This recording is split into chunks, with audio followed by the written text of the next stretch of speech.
مقامات تاجیکستان اظهارات سازمان عفو بین الملل را رد کردند که میگوید در تاجیکستان سال گذشته وضع حقوق انسان بدتر شده است. گزارش سالانه عفو بین الملل درباره حقوق انسان روز 22 فوریه نشر شد و در آن آمده است که در تاجیکستان سرکوب مخالفان زیاد شده است و بعضی‌ها را برای اندیشه‌های سیاسیشان به زندان انداختند. مردان محمد همکاری ما در دوشنبه درباره گزارش با ظریف علیزاده وکالتدار حقوق انسان صحبت کرد و اول درباره به زندان محکوم شدن چند وکیل دفاع در کشور پرسید.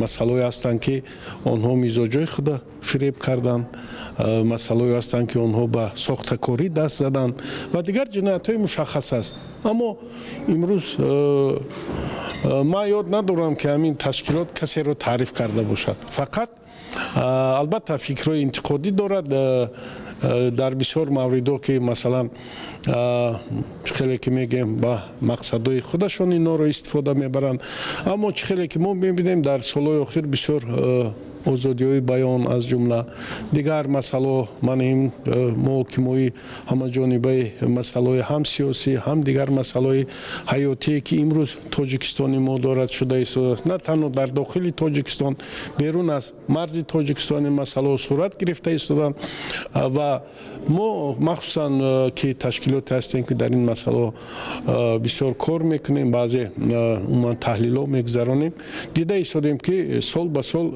عموما وضع حقوق انسان و فعالناکی خود شهروندان ما در مسائل حفظ حقوق خودشون خیلی زیاد شده است.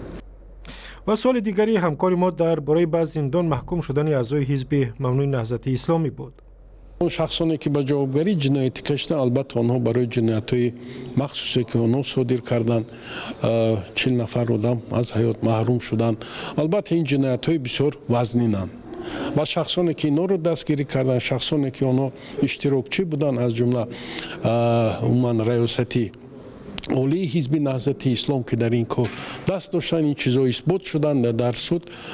من همه اون دلایلی که بودن اونها رو اثبات کردن و البته اون بعضی حادثه‌ای که مثلا بعضی جوانان ممکن باشد، این حادثه‌ای هستند که این حادثه‌ای خودی همون بعضی جوانان ممکن باشد، این یگان سیاست با هم دخل نداره، این یگان چیزی متشکلانه هم نیست و البته بسیار شخصانی که از بیرون این چیزها را به طور خود تفسیر میتن، خصوصا در شهر ورشو و در دیگر جا، البته اونها مقصدهای سیاسی غرضناک خود داره، این همه میدونند.